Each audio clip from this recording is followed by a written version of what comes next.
Ang tunog ng nabasag na kopita ay sinundan ng isang nakakabinging katahimikan. Para kay Valentina, huminto ang pag-ikot ng mundo.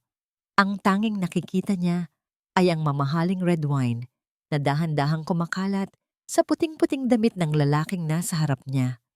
Ang mantsa ay parang dugo, isang paalala ng kapahamakang bigla na lang dumating. Naramdaman niya ang panlalamig ng kanyang mga kamay, ang pagbilis ng tibok ng kanyang puso na halos bumasag sa kanyang dibdib. Hindi, hindi ito pwedeng mangyari. Ang sahod niya para sa isang buwan ay hindi sapat para ipambayad sa presyo ng damit na yon.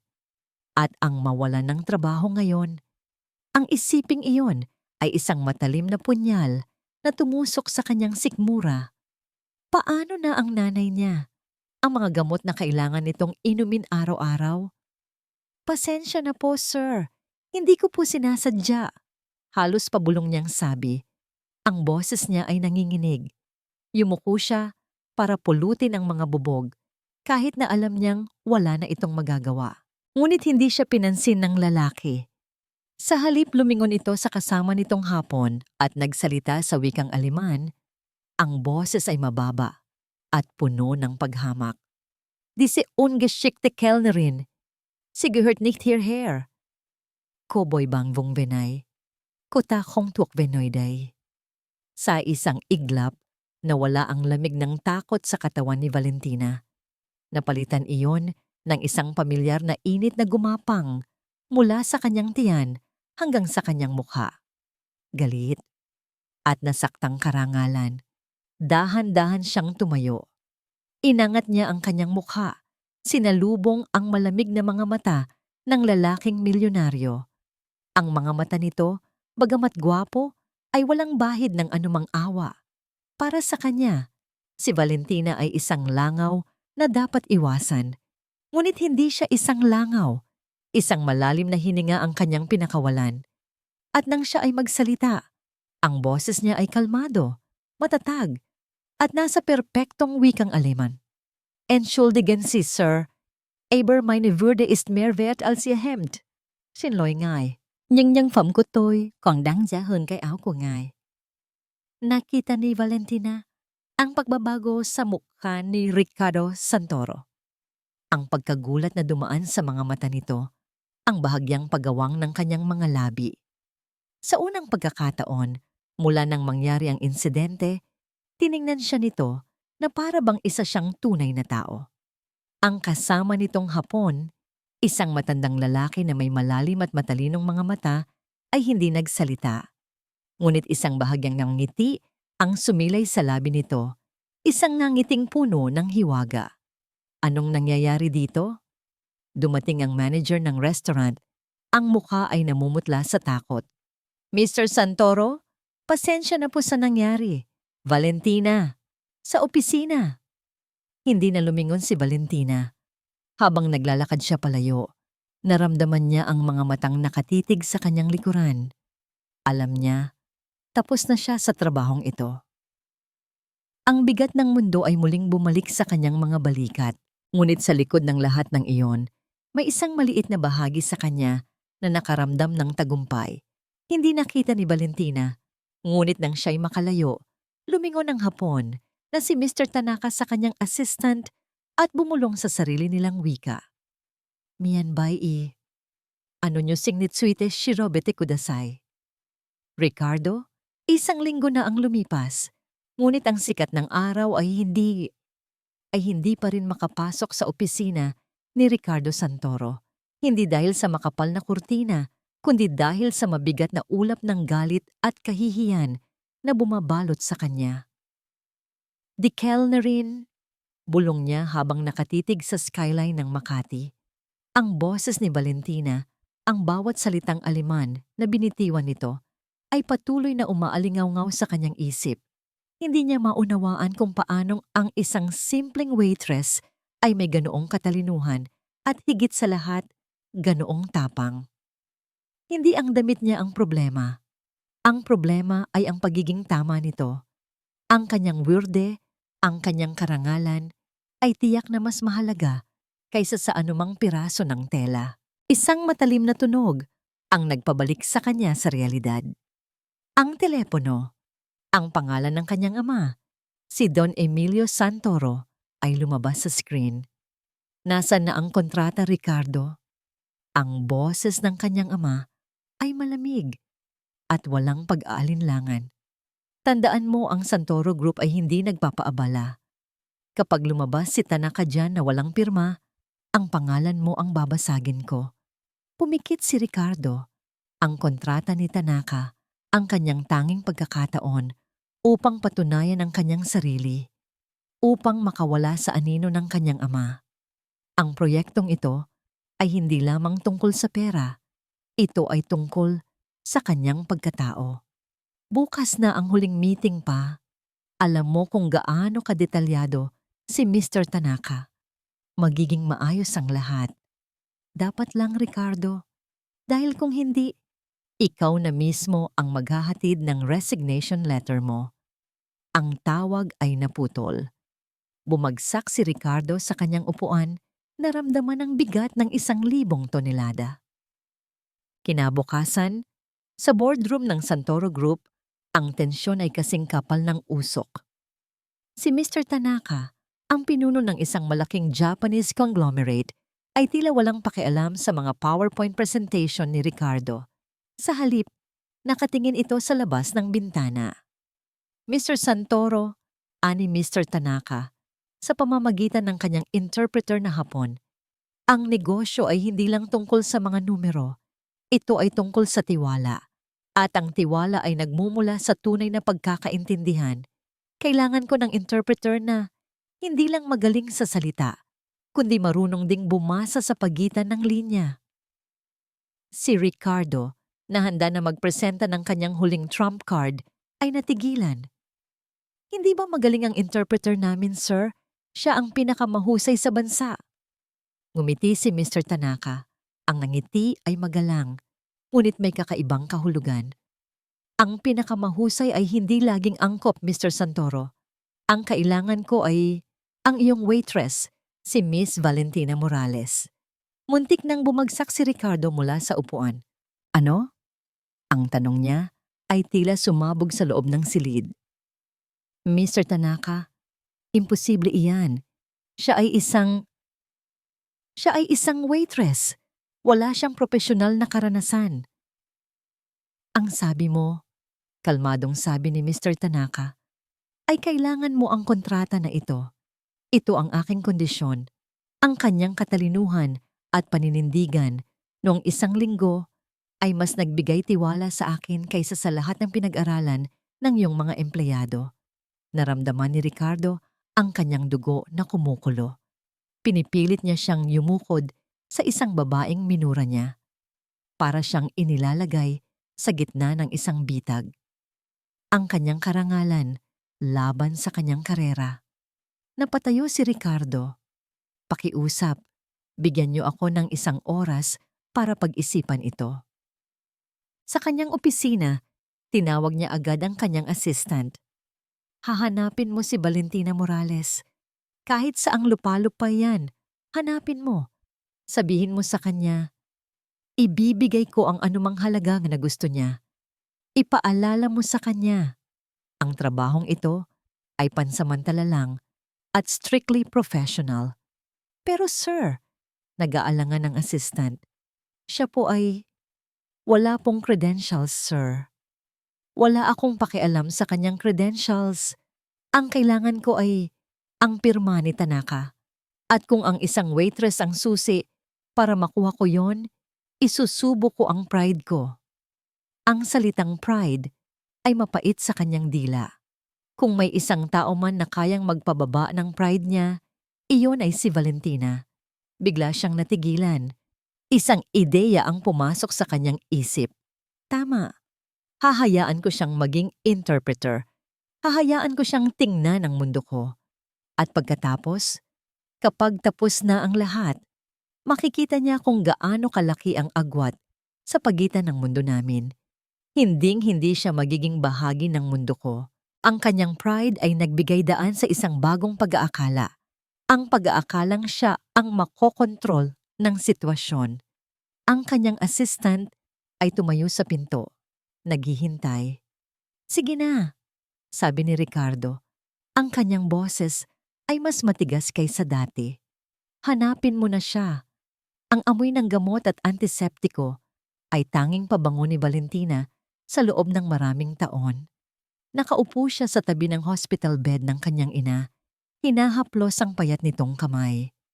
Huwag kang mag-alala, ma. Bulong niya, pinipigilan ng luha. Kaya ko. May paraan.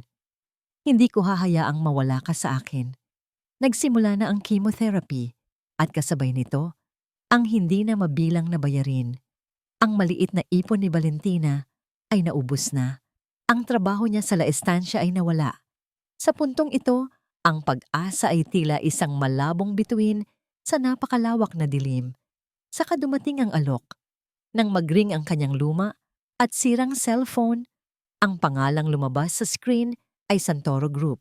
Sa labas ng kanyang maliit at masikip na apartment, nakita niya ang isang mamahaling kotse.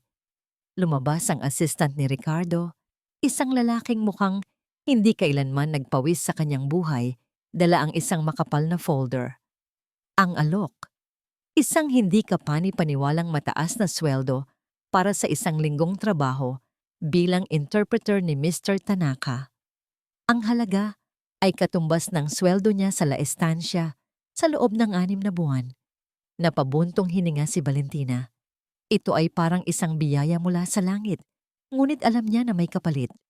Ito ay nagmumula sa lalaking uminsulto sa kanya, ang lalaking naglagay ng presyo sa kanyang dignidad. Hindi ko po tinatanggap ang alok, malamig niyang sabi. Ang assistant ay nagulat. Miss Morales, hindi mo ba alam kung magkano ito? Ito ay isang pagkakataong mabago ang buhay mo. Alam ko po, sagot ni Valentina. Pero ang buhay ko at ang karangalan ko ay hindi mabibili ng pera. Tumayo siya para isara ang pinto. Ngunit biglang sumilay sa kanyang isip ang mukha ng kanyang ina. Ang pamilyar na sakit na nakikita niya sa mga mata nito. Kailangan niya ang pera. Ngayon na. Sige, Valentina, tanggapin mo. Pero huwag na huwag mong kalilimutan kung sino ka. At huwag mong hayaang tapak-tapakan nila ang pagkatao mo. Inutusan niya ang assistant na umalis muna. Kailangan niyang makipag-usap mismo kay Ricard. Ilang sandali pa, tumawag siya sa direktang linya ni Ricardo Santoro. Ang numero ay ibinigay ng assistant. Ang boses niya ay walang bahid ng emosyon, purong profesional. Mr. Santoro, tinatanggap ko ang iyong alok. Narinig niya ang bahagyang paghinga sa kabilang linya. Tiyak na nagulat si Ricardo. Mabuti, sagot ni Ricardo. Ang boses ay matigas at mayabang pa rin.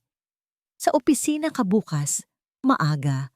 Huwag kang maglalabas ng kahit anong personal na bagay. Magtrabaho ka lang. May kondisyon po ako, sir, biglang sabi ni Valentina. Ang kanyang kamay ay nakakuyom. Kondisyon? Ano ka ba? Isang CEO? Magkano pa ang gusto mo? Hindi po pera ang kondisyon ko. Naramdaman ni Valentina ang lamig na unti-unting pumupuno sa kanyang boses. Ang kondisyon ko ay, bago ang unang araw ng pagtatrabaho, kailangan mong humingi ng paumanhin, ng hayagan. Sa harap ni Mr. Tanaka, kailangan mong bawiin ang iyong sinabi tungkol sa akin at sa karangalan ko. Isang nakakabinging katahimikan ang bumaba sa pagitan nila. Narinig ni Valentina ang paghinga ni Ricardo. Hindi siya nagsalita at naramdaman niya ang pagkagalit at pangiinsulto na nagmumula sa kabilang linya. Hindi mo naiintindihan kung sino kausap mo. Ang boses ni Ricardo ay nagbabala. Naiintindihan ko po. Matatag niyang sagot. At naiintindihan ko rin po na kailangan niyo ang lagda ni Mr. Tanaka.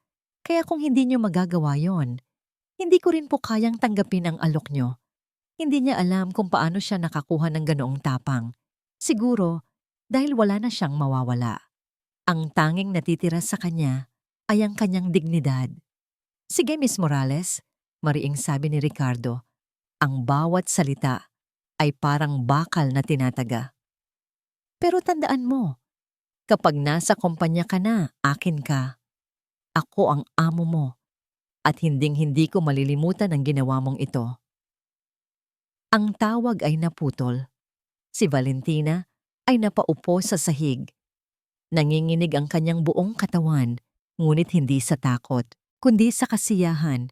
Sa unang pagkakataon, pinalabas niya ang kanyang tinig at ang isang milyonaryo ay napilitang yumukod. Inihanda niya ang sarili. Ang laban ay magsisimula pa lang. Hindi inakala ni Ricardo na ang isang maliit na paghingi ng paumanhin ay magiging pinakamahirap na sandali sa kanyang profesional na buhay. Sa harap ni Mr. Tanaka at ng kanyang buong executive team, sinabi niya ang mga salitang iyon. Ang bawat salita ay parang barya na lumalabas sa kanyang bibig, malamig at mabigat. Miss Morales, anya, ang kanyang tingin ay nakatuon sa isang pader sa likod ni Valentina. Humihingi ako ng paumanhin sa mga hindi profesional at hindi makatwirang pahayag na binitiwan ko sa iyo. Kinikilala ko ang iyong profesionalismo at ang iyong karangalan. Tinitigan siya ni Valentina. Walang ngiti, walang yabang. Tanging isang simpleng, profesional na tango. Salamat, Mr. Santoro. Ang simpleng tugon na yon ang mas nagpasakit sa pride ni Ricardo kaysa sa isang galit na sigaw. Nagsimula ang pagpupulong at sa mga sumunod na araw, napilitan si Ricardo na makita si Valentina hindi bilang ang waitress, kundi bilang isang dalubhasa. Sa loob ng conference room, si Valentina ay hindi lamang nag-i-interpret. Nagiging tulay siya. Nagpapaliwanag siya ng mga salita, hindi lang sa literal na kahulugan, kundi sa kultural na kahulugan. Nang tanungin ni Mr. Tanaka ang tungkol sa tatimay, ang panlabas na fasad, at hone, ang tunay na intensyon, sa negosyo, nag-aalangan ang regular na interpreter.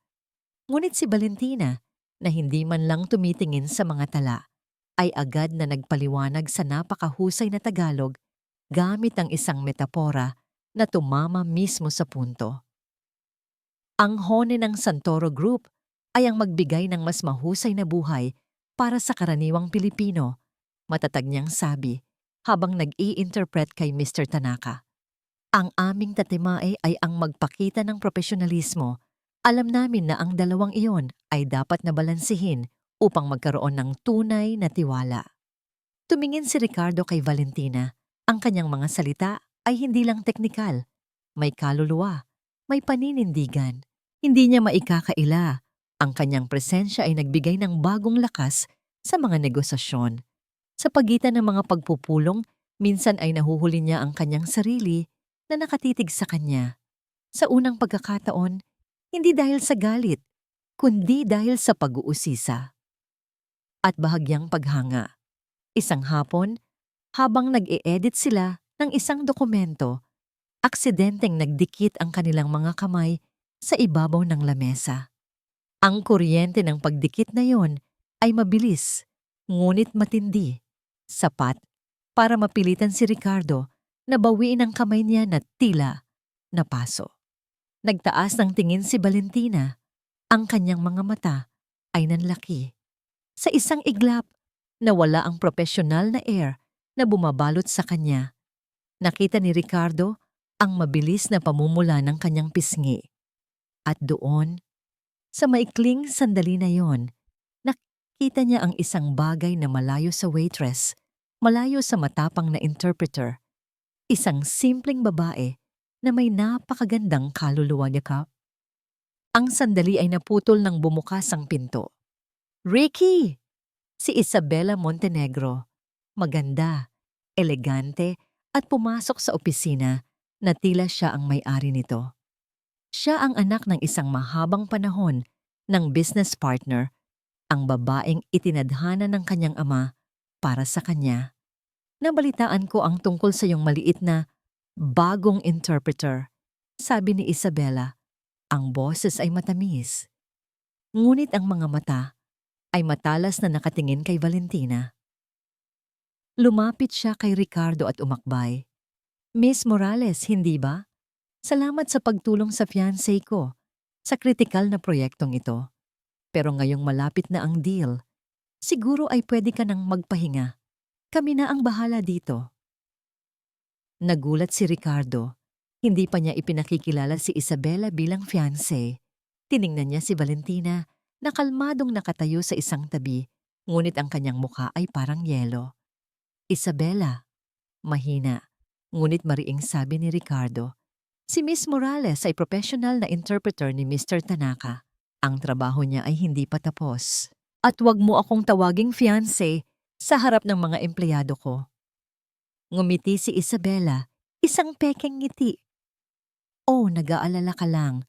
Ang ibig kong sabihin, alam kong mahirap para sa isang part-timer na makita ang aming antas ng trabaho.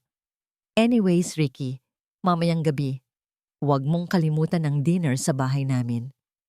Naramdaman ni Ricardo ang pangangailangan na magbigay ng reaksyon. Bago siya makapagsalita, si Valentina sa wakas ay nagsalita. Ang kanyang boses ay tila may metal. Huwag po kayong mag-alala, ma'am, sabi ni Valentina kay Isabela. Matapang siyang sinasalubong ang tingin. Alam ko po ang aking posisyon at alam ko rin po ang halaga ng aking serbisyo. Tiningnan niya si Ricardo ng direkta. Mr. Santoro, may isang issue sa huling draft ng kontrata. Kailangan nating ayusin ito. Kung wala na kayong sasabihin, pwede na tayong magtrabaho ulit. Pagkasabi niyon, tinalikuran niya sina Ricardo at Isabela. Umupo siya at nagsimulang mag-ayos ng mga dokumento. Naiwan si Ricardo. Tinitigan ang likod ni Valentina. May sumasakit sa kanyang dibdib, ngunit hindi niya alam kung ito ba ay dahil sa pagtataka o sa simula ng isang bagong damdamin. Ang pakiramdam na yon ay lalong lumakas nang hapitin ni Isabela ang braso niya. Ang tingin ay puno ng pagdududa. Sino ba talaga ang babaeng yan, Ricky? Gabi. Ang ilaw sa loob ng private dining area ng isang high-end Japanese restaurant ay malabo. Ngunit ang tensyon sa pagitan ng tatlong tao ay kasing liwanag ng neon. Doon naganap ang selebrasyon para sa matagumpay na pre-contract signing. Si Mr. Tanaka, si Ricardo, at si Valentina bilang interpreter. Kahit wala na sa opisina, kailangan pa rin ni Mr. Tanaka si Valentina para sa casual conversation at pag-unawa sa feeling ng negosyo. Hindi inaasahan, dumating si Isabela. Sana ay hindi ako naistorbo. Sabi niya, ang kanyang mga mata ay naniningkit habang nakatingin kay Valentina. Agad siyang umupo sa tabi ni Ricardo na hindi man lang siya inanyayahan. Nagsimulang magsalita si Isabela ng mga mapanuksong salita, lalo na tungkol sa kakulangan ng karanasan at formal na edukasyon ni Valentina. Habang nagsasalita siya, tiningnan niya si Valentina at sinasadya man o hindi. Naitulak niya ang baso ng soy sauce na tumama sa braso ni Valentina. Oh, sorry, sabi ni Isabela. Ngunit ang kanyang boses ay walang sinasabi, kundi ang kanyang tagumpay. Napakakulay ng damit mo, Valentina. Hindi ko napansin. Napahigpit ang hawak ni Valentina sa kanyang chopsticks. Naramdaman niya ang init ng hiya sa kanyang mukha. Handa na siyang bumitaw ng isang matalas na salita. Ngunit bago niya nagawa, si Ricardo ay mabilis na nag-abot ng napkin. Huminahon ka, Isabela, malamig na sabi ni Ricardo. At Miss Morales, okay ka lang ba?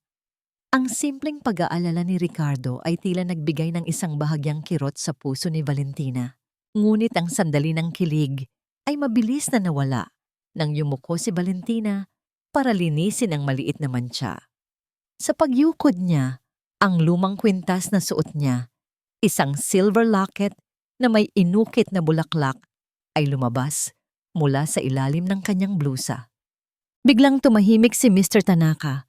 Tiningnan niya ang locket. Ang kanyang mga mata ay nagbago.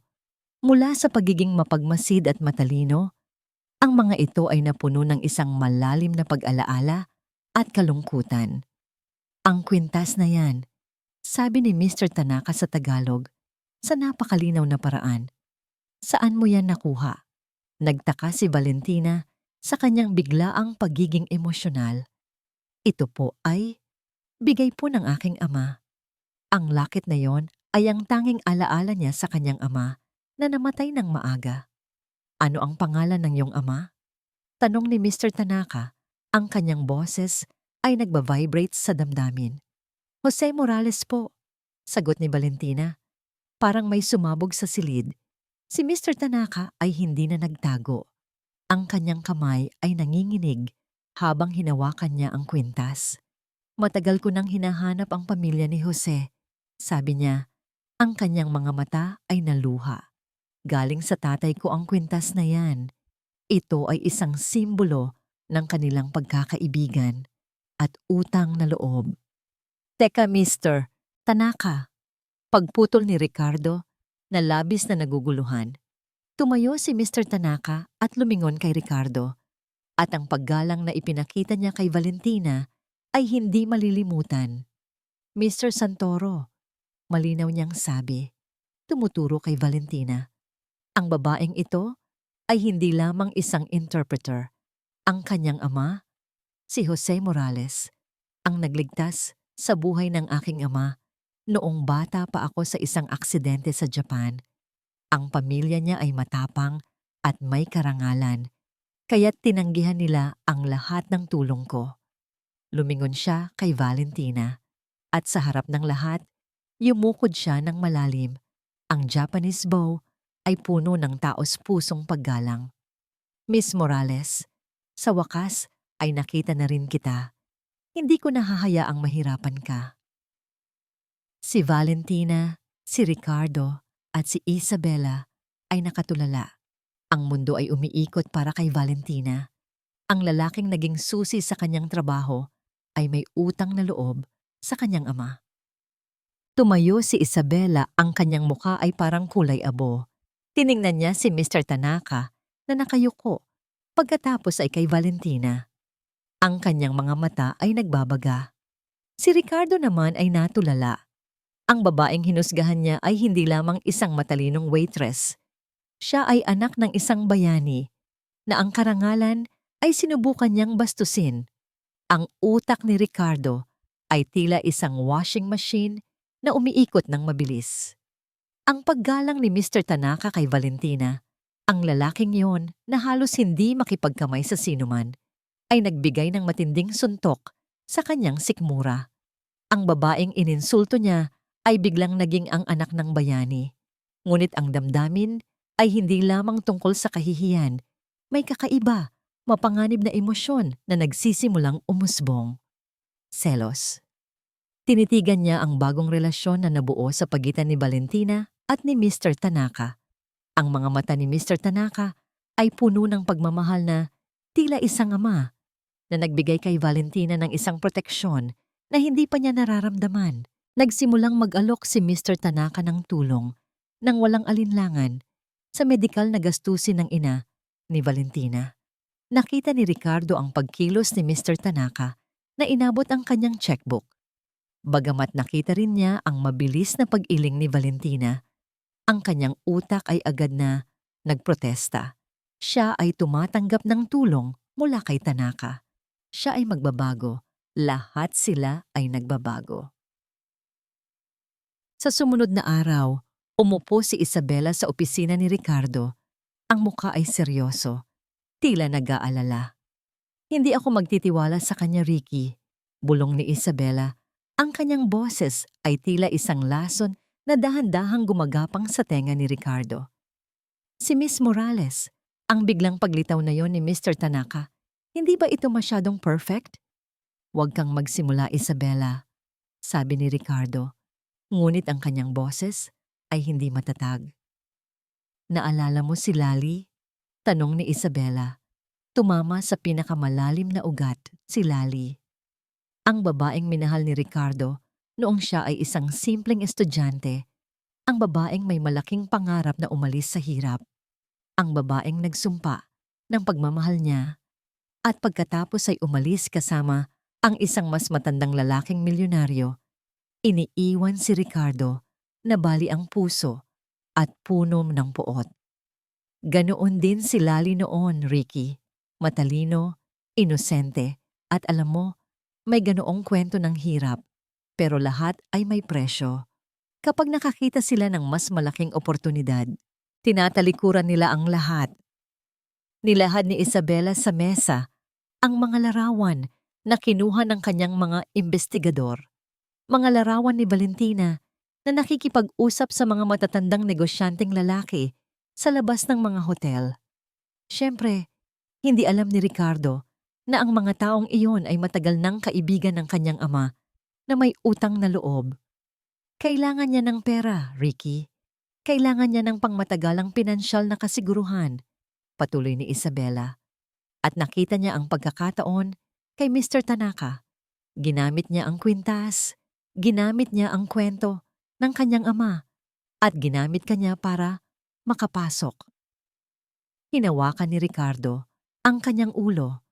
Ang kirot ng alaala ni Lali ay nagbalik, masakit at nakakapaso. Ang kanyang paghuhusga na bahagyang nabaliktad ng katalinuhan ni Valentina ay muling tumigas at naging bato. Hindi ako magpapalinlang ulit. Sa gabi, pagkatapos ng trabaho, sinubukan ni Ricardo na makipag-usap kay Valentina. Nakita niya itong nagmamadali, tila may emergency. Saan ka pupunta? Tanong niya. Ang kanyang tono ay hindi utos, kundi isang pag-aakala. Sa ospital, sir. Malamig niyang sagot. Ang nanay ko. Kailangan mo ba ng tulong? Tanong niya. Ngunit ang pag-aalinlangan ay nasa kanyang boses. Tiningnan siya ni Valentina, ang kanyang mga mata ay puno ng pagod at galit. Kung ang tulong niyo po ay may kapalit na paghuhusga, mas gugustuhin ko pong maglakad. Pwede na po ba akong umalis? Ang kanyang pagtanggi ay parang gasolina sa apoy ng pagdududa ni Ricardo. Tinatanggihan niya ako. Bakit? Dahil may naghihintay na iba? May naghihintay na mas malaki ang magagawa? Isabela ay nagpadala ng isang huling nakakabaliw na mensahe. Sabi ng insider ko, nagpadala ng malaking halaga si Tanaka sa isang bank account sa labas. Iyan ang bayad. Para sa pag-alis ni Valentina sa Pilipinas, iiwanan kanya Ricky, gaya ng ginawa ni Lali. Mabigat ang paghinga ni Ricardo. Hindi na siya nag-iisip ng matino. Ang takot na malinlang ulit ay mas malakas kaysa sa kanyang bagong paghanga kay Valentina. Sa umaga, ang pagpupulong ay matagumpay na natapos. Ang kasunduan ay formal na pinirmahan. Ang Santoro Group ay nakakuha ng kontrata. Tumayo si Mr. Tanaka at nagpasalamat kay Ricardo, lalo na kay Valentina. Miss Morales, sabi ni Mr. Tanaka nang may ngiti. Sana ay tanggapin mo ang aking alok. Kailangan mong magpahinga.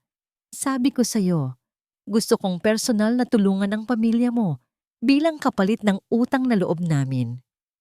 Tumango si Valentina. Maraming salamat po, Mr. Tanaka. Lubos po akong nagpapasalamat. Nakita ni Ricardo ang pag-iling ni Valentina sa unang pagkakataon. Ngunit ngayon, wala na siyang pakialam. Ang huling bahagi lang ang narinig niya. Lubos po akong nagpapasalamat. Sa kanyang isip, sapat na iyon. Ang part-timer ay nakakuha na ng kanyang premyo. Ang hininga ni Valentina ay lumabas ng may kaluwagan na kumpleto na. Ang kontrata sa pagitan ng Santoro Group at ng kumpanya ni Mr. Tanaka ay opisyal na nang natapos. Ang huling araw na ito ay matagumpay, hindi lamang sa trabaho, kundi pati na rin sa personal. Ang tseke niya ay sapat na para sa gamot ng kanyang ina sa loob ng 1 taon. Ang tagumpay na ito ay hindi lamang tungkol sa pera. Ito ay tungkol sa pagpapatunay na ang karangalan ay hindi nakukuha sa degree o sa pangalan ng pamilya, kundi sa talento at paninindigan. Habang nagliligpit siya ng kanyang mga gamit, tumingin siya kay Ricardo. Ang kanyang ekspresyon ay mahirap basahin, malamig, malayo. Ngunit sa likod ng malamig na mukha na yon, may nakikita si Valentina na isang bahagyang sakit. Hindi niya maintindihan kung bakit. Naglakad siya patungo sa mesa ni Ricardo na may ngiti. Handa siyang magpasalamat sa kanya. Sa kabila ng lahat, binigyan niya siya ng pagkakataon. Mr. Santoro, magalang niyang simula. Gusto ko po sanang magpasalamat, ngunit hindi niya natapos ang pangungusap. Biglang bumangon si Ricardo. Ang kanyang mga mata ay parang dalawang itim na bato. Kinuha niya ang folder na nasa mesa at iwinasiwas sa harap niya. Tantanan mo na ang iyong mga painosente, sabi ni Ricardo. Ang kanyang boses ay malakas, puno ng panunuya at pagdududa. Nakita ni Valentina ang mga litrato at dokumentong nasa folder, ang mga fake na litrato na ginawa ni Isabela. Ngunit ang mga mata ni Ricardo ay hindi nagpaliwanag, kundi nagpaparatang. Bakit, Miss Morales? Magkano pa ang gusto mo? Hindi ba sapat ang ibinigay ni Mr. Tanaka? Gusto mo pa bang mag-claim ng emotional damages sa akin? Ganyan ba talaga ang laro ninyong mga katulad mo? Ang bawat salita ay parang isang matalim na kutsilyo na bumaon sa puso ni Valentina. Ang kanyang mga mata ay nanlaki sa sakit. Mga katulad ko? Ano po bang sinasabi niyo? Huwag ka nang magpanggap, patuloy ni Ricardo. Ang kanyang galit ay nag-uumpisa na. Alam ko ang mga larong nilalaro mo. Ginamit mo ang aking guilt dahil sa nangyari sa restaurant. Ginamit mo ang utang na loob ni Mr. Tanaka at ngayon, pupunta ka na kay Tanaka para maging sugar baby niya sa Japan. Gaano karami pa ang gusto mo, Valentina? Tanaka? O pati ang Santoro Group? Lahat kayo pare-pareho lang. Ang hirap ay ginagamit lang para makakuha ng pera. Hindi na siya nakasagot. Ang kanyang lalamunan ay tila nakasarado. Ang sakit ay napakalaki, kaya't nawala ang kanyang boses. Ang paninindigan at karangalan na buong gabi niyang pinagtanggol ay dinurog sa isang sandali. Mas masakit pa ito kaysa sa pagiging waitress na minura. Naramdaman niya ang luha na umakyat sa kanyang mga mata, ngunit pinigilan niya itong bumagsak. Hindi siya iiyak sa harap ng lalaking ito. Dahan-dahan, kinuha ni Valentina ang kanyang ID card. Iniwan niya ito sa mesa kasama ang sobre ng kanyang sweldo na hindi pa niya nabubuksan. Hindi ko po kailangan ng pera niyo, sabi ni Valentina. Ang boses ay mahina, ngunit naglalaman ng matinding sakit.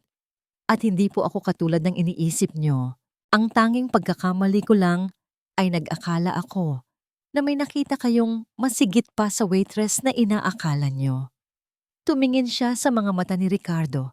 Sa huling pagkakataon, walang galit, tanging kalungkutan. Sana ay hindi niyo na ako makita kailanman. Pagkatapos, tumalikod siya at naglakad palayo. Ang bawat hakbang ay parang pag-alis sa isang pangarap na biglang naglaho. Naiwan si Ricardo sa opisina. Ang kanyang galit ay dahan-dahang napalitan ng isang malamig at nakakabinging katahimikan. Tinitigan niya ang ID card at ang sobre. Napansin niya na buo pa ang selyo ng sobre. Hindi niya ito kinuha, hindi niya ito binuksan. Tinalikuran niya ang kanyang malaking bayad. Ang kanyang puso ay biglang lumubog. Nagkamali ba ako? Ang tanong na yon ay umalingaw-ngaw sa kanyang isip. Ang tanghali ay parang gabi sa opisina ni Ricardo. Mula nang umalis si Valentina, hindi niya na maalis sa isip ang tingin nito. Ang sakit at kalungkutan na walang halong galit. Ang kanyang tahimik na paglisan ay mas nakakagulo kaysa sa anumang sigaw. Nilapitan niya ang mesa. Kinuha niya ang ID card ni Valentina at ang pakiramdam ng malamig na plastic ay nakapagpabigat sa kanyang kalooban. Pagkatapos, kinuha niya ang sobre. Hindi niya sinasadya, ngunit nasira niya ang selyo habang tinitingnan ito. Nang makita niya ang laman ng sobre, natigilan siya. Ito ay isang tseke para sa kabuuang halaga na pinag-usapan, ngunit sa ilalim nito, merong isang maliit na puting piraso ng papel.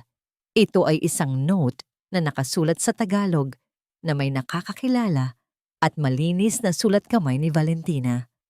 Mr. Santoro, ang halagang ito ay katumbas ng napunit ang papel sa kamay ni Ricardo. Walang bahid ng pagdaraya, walang bahid ng kasakiman, tanging isang matinding pag-iisa at isang pahiwatig ng kanyang nasaktang kaluluwa. Pumasok ang kanyang assistant, si Leo, na may mukha ng isang tao na may masamang balita. Sir, may bisita po kayo, si Mr. Tanaka. Si Mr. Tanaka ay hindi naghintay na paupuin. Tumayo siya sa harap ng mesa ni Ricardo. Ang kanyang muka ay parang kulay abo. Nasaan si Miss Morales? Ang tanong niya ay tila isang utos. Umalis siya. Maikli at matigas na, sabi ni Ricardo. Nag-resign. Kinuha niya ang kanyang pera. Biglang tumawa si Mr. Tanaka, isang tawanan na puno ng galit. Kinuha niya ang pera. Umuusok sa galit si Mr. Tanaka. Wala kang alam, Mr. Santoro. Wala kang alam sa karangalan ng pamilyang iyon. Bigla niyang ipinatong sa mesa ni Ricardo ang isang makapal na folder. Basahin mo yan. Iyan ang lahat ng sulat na ipinadala ko sa pamilya ni Miss Morales sa loob ng 15 taon. Lahat sila ay tumatanggi sa aking tulong, sa aking pera. Ang kanyang ama ay nagligtas ng buhay nang walang anumang kapalit. At ang anak niya? Pareho lang. Sinabi ko sa kanya na tulungan ko siyang bayaran ang ospital ng kanyang ina. At ano ang sinabi niya? Tinanggihan niya ako. Sabi niya, kaya ko ito sa sarili kong paraan. Ang mga kamay ni Ricardo ay nanginginig habang binabasa niya ang mga lumang sulat. Ang bawat sulat ay nagpapatunay sa kanyang mga sinabi. Paggalang, Mr. Tanaka. Hindi kami tumatanggap ng charity. Ang buhay na iniligtas ay may sariling halaga. Ang kasinungalingan ni Isabela ay nagsimulang gumuho. Ang mga litrato, ang bank account sa labas ng bansa. Kinuha niya ang telepono. Leo, tawagan mo ang security. Huwag kang papayag na makapasok si Isabela Montenegro dito. I-pull out mo ang lahat ng files niya. Alamin mo kung saan kinuha ang mga larawan. Matapos ang 1 oras, si Leo ay bumalik. Ang mukha ay nalulula. Sir, ang mga larawan. Fake po. May kinuha siyang isang photographer na kasosyo niya. Ang mga tao sa larawan ay mga kasosyo rin niya sa mga maliliit na negosyo. Sa wakas, nakita ni Ricardo ang buong katotohanan. Ang kanyang pagdududa, ang kanyang sakit mula sa nakaraan, ang kanyang paghuhusga, lahat ay ginamit ni Isabela para pabagsakin si Valentina at makuha ang kanyang pwesto sa tabi niya. Ang kanyang paningin ay nagdilim, hindi galit, kundi isang napakatinding pagsisisi. Tinawag niya ang kanyang driver. Sa ospital, hanapin mo si Valentina Morales. Ngayon na. Umalis si Ricardo sa kanyang opisina na tila isang tao na natanggalan ng kaluluwa. Ang kanyang suit ay baluktot, ang kanyang buhok ay magulo. Ngunit sa kanyang puso, may isang malaking katotohanan na humihip. Siya ang tunay na bida sa sarili niyang buhay, ngunit siya ang kontrabida sa buhay ni Valentina. Ang ospital, ang tahimik, puting silid, ay tanging kanlungan ni Valentina. Hindi na siya umiiyak. Ang luha niya ay naubos na noong gabing umalis siya sa opisina ni Ricardo. Ngayon, tanging isang malamig na pagod na lang ang nararamdaman niya. Pagod sa paglaban, pagod sa pagpapatunay. Hinihawakan niya ang kamay ng kanyang ina at dahan-dahan niyang sinimulang ikwento ang nangyari. Wala na ma. Tapos na po. Nasaktan po ako. Pero okay lang. Hindi na ako kailangang magpaliwanag sa sinuman. Sa wakas, malaya na ako. Ang kanyang boses ay nanginginig, hindi sa kalungkutan, kundi sa emosyon. Kahit may pera na siya, ang bigat ng mundo ay hindi pa rin nawawala. Sa pagbubukas ng pinto, nakita ni Valentina si Ricardo. Hindi na siya ang CEO na mayabang at nakasuot ng mamahaling suit. Ang kanyang buhok ay magulo. Ang kanyang mukha ay pagod. at ang kanyang mga mata ay parang dalawang basag na salamin, puno ng sakit at pagsisisi. Lumapit siya sa bedside at yumuko. Hindi siya nagsalita. Tanging ang tunog ng kanyang mabigat na paghinga ang maririnig. "Ano pong ginagawa niyo dito, Mr. Santoro?" Malamig na tanong ni Valentina. "Umalis na ako sa kumpanya niyo. Wala na tayong pag-uusapan. Huwag mo akong tawaging Santoro." Mahina niyang sagot. "Ang pangalan ko ay Ricardo." Huminga siya ng malalim. "Narito ako hindi bilang amo mo, Valentina. Narito ako bilang isang tao. Isang tao na bulag at tanga." Sa loob ng ospital, sa harap ng ina ni Valentina, isinara ni Ricardo ang pinto. Doon, sa unang pagkakataon, binuksan niya ang kanyang puso. Ikinuwento niya ang tungkol kay Lali, ang ex niyang minahal niya ng sobra, na bigla na lang naglaho para sa pera. Ang sakit at pagtataksil naman nagtayo ng pader ng pagdududa sa kanyang puso. "Ang mga salita mo sa restaurant, ang pag-aalala ko, lahat ay nagpaalala sa akin. Hindi ko nakita ang ikaw na nagtatrabaho ng husto para sa iyong ina. Ang nakita ko ay ang aking nakaraan." Pagkatapos, ikinuwento niya ang tungkol kay Isabela, ang mga fake na larawan, at ang utang na loob ni Mr. Tanaka. "Ang ginawa ko sa'yo, mas masahol pa sa ginawa sa akin. Sinaktan kita kahit wala kang ginawang mali. Hindi ko binigyan ng karangalan ng iyong katapatan. Ako ang walang karangalan, Valentina." Naramdaman ni Valentina ang kanyang puso na dahan-dahang lumambot. Ang sakit ay nananatili pa rin, ngunit ang pag-unawa ay nagbibigay ng kakaibang ginhawa. Hindi siya pinataksilan ng isang tao. Siya ay biktima ng trauma ng ibang tao. "Ang dami niyo pong sinabi." Ang kanyang boses ay tila isang bulong. "Pero ang pinakamahalaga," sabi ni Ricardo, ang kanyang mga mata ay naluha. "Ang pinakamahalaga ay humihingi ako ng tawad. Hindi dahil sa kailangan ko, kundi dahil sa karapat-dapat ka sa tawad. Sana ay mapatawad mo ako." Tumingin si Valentina sa mukha ng kanyang ina na natutulog ng payapa. Tiningnan niya si Ricardo, hindi ang milyonaryo, kundi ang lalaking nakaranas ng pagtataksil at ngayon ay nagdurusa sa pagsisisi. Isang matinding labanan ang naganap sa loob ng kanyang puso. Ang pagpatawad ay hindi lang tungkol sa pagpapalaya kay Ricardo. Ito ay tungkol sa pagpapalaya sa kanyang sarili mula sa galit. "Ang mga salita niyo, Ricardo," sabi ni Valentina, ang kanyang boses ay basag. "Masakit. Napakasakit. Pero naiintindihan ko na kung bakit kayo naging ganoon. Ang galit ay nagmula sa sakit." Huminga siya ng malalim. "Pero ang pagtitiwala, hindi ito maibabalik sa isang salita. Hindi ko pa po kayang tanggapin ang tawad niyo. Kailangan ko ng oras." Kinuha niya ang kamay ni Ricardo at dahan-dahang binitawan. "Ngayon, umalis na kayo. Huwag muna kayong bumalik. Kailangan kong maging mag-isa." Si Ricardo ay tumayo. Ang kanyang muka ay puno ng kalungkutan, ngunit may bahagya ring pag-asa. Ang pagtanggi ni Valentina ay hindi isang no, kundi isang not yet. Tumango siya. "Gagawin ko, Valentina. Pero maghihintay ako. Maghihintay ako hanggang sa mapatawad mo ako." Umalis siya sa silid. Si Valentina ay umupo. Ang kanyang mga mata ay nakatitig sa pinto. Ang kanyang puso ay hindi pa gumagaling. Ngunit ang pinto ay hindi naganap na nakasara. Hindi bumalik si Ricardo sa ospital, ngunit hindi siya tumigil.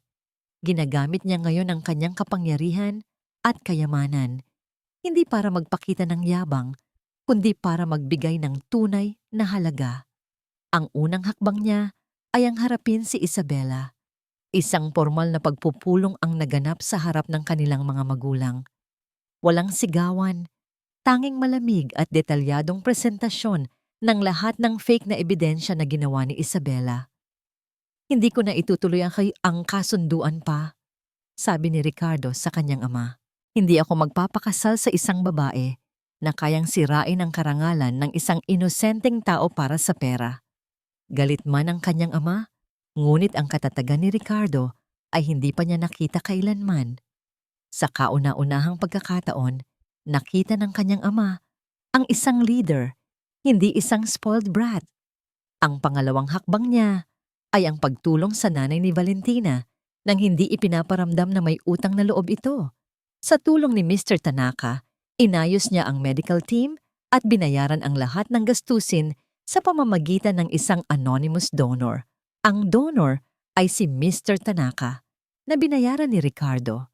Sa paraang yon, ang karangalan ni Valentina at ng kanyang ina ay nanatiling buo. Ang panghuli at pinakamahalagang hakbang, ang pagbabago sa kanyang sarili. Sa isang press conference, inihayag ni Ricardo ang pagtatatag ng isang malaking Morales Tanaka Scholarship Foundation. Isang foundation para sa mga estudyanteng matatalino ngunit walang kakayahang mag-aral na nagtataguyod ng skills over degrees. Ang tunay na halaga ng isang tao, sabi ni Ricardo sa harap ng media, ang kanyang mga mata ay naghahanap ng isang tao sa likod ng silid, ay hindi nakikita sa kanyang bank account o sa diploma. Ito ay nasa kanyang puso, sa kanyang paninindigan, at sa kanyang kakayahang maglingkod sa kapwa. Ang foundation na ito ay parangal sa isang taong nagturo sa akin ng pinakamahalagang aral sa buhay. POV, Valentina nanonood. Si Valentina sa press conference mula sa TV ng ospital. Ang kanyang ina ay malapit nang lumabas. Ang pagpapatawad ay dahan-dahang lumalaki sa kanyang puso. Ang kanyang kirot ay nawala. Napalitan ng isang paghanga sa lalaking nakita niya ngayon. Ang lalaking hindi lamang humingi ng tawad, kundi nagpakita ng pagbabago sa buong mundo. Alam niya na ang anonymous donor ay si Ricardo. Ang kanyang ina ay gumaling nang hindi niya kailangang yumukod. Paglabas ng ospital, pumunta si Valentina sa parke. Doon, nakita niya si Ricardo. Nag-iisa. Hindi niya alam kung naghihintay ba ito sa kanya. Ngunit naroon siya. Lumapit si Valentina. "Salamat," sabi niya. Hindi sa scholarship, hindi sa tulong sa ina niya, kundi sa kanyang pagbabago. Lumingon si Ricardo at sa kanyang mga mata, nakita niya ang isang matinding kaligayahan at kalungkutan. "Wala kang dapat ipasalamat," sabi ni Ricardo, yumuko. "Ang lahat ng ito ay utang ko sa iyo, Valentina. Gusto ko lang nabigyan mo ako ng pagkakataon na patunayan na ang karangalan ay mas mahalaga kaysa sa kayamanan." Kinuha niya ang kamay ni Valentina, hindi bilang isang amo, kundi bilang isang tao na nangangailangan ng pagmamahal. "Hindi ako magtatanong tungkol sa nakaraan," sabi niya. "Hindi ako magtatanong tungkol sa pera. Ang tanging tanong ko lang, may lugar pa ba ako sa puso mo? Kahit na magsisimula tayo sa zero?" Ang puso ni Valentina ay tumibok ng mabilis. Tiningnan niya ang lalaking ito, ang lalaking nagwasak sa kanya at ang lalaking nag-assemble ulit sa kanyang mga piraso. Ngumiti siya, isang tunay na ngiti na nagmumula sa kanyang kaluluwa. "Hindi po ako sigurado, Ricardo, pero sa wakas, nakita ko na ang tunay na halaga mo." Hinawakan niya ng mahigpit ang kamay ni Ricardo. Sa sandaling iyon, ang mundo ay hindi na tungkol sa pera, social class, o diploma. Ito ay tungkol sa dalawang kaluluwa na nakakita ng tunay na pagmamahal sa gitna ng sakit at pagtataksil. Sama-sama silang lumakad, hindi na papunta sa isang grand ball, kundi sa isang maliit na coffee shop para magsimula.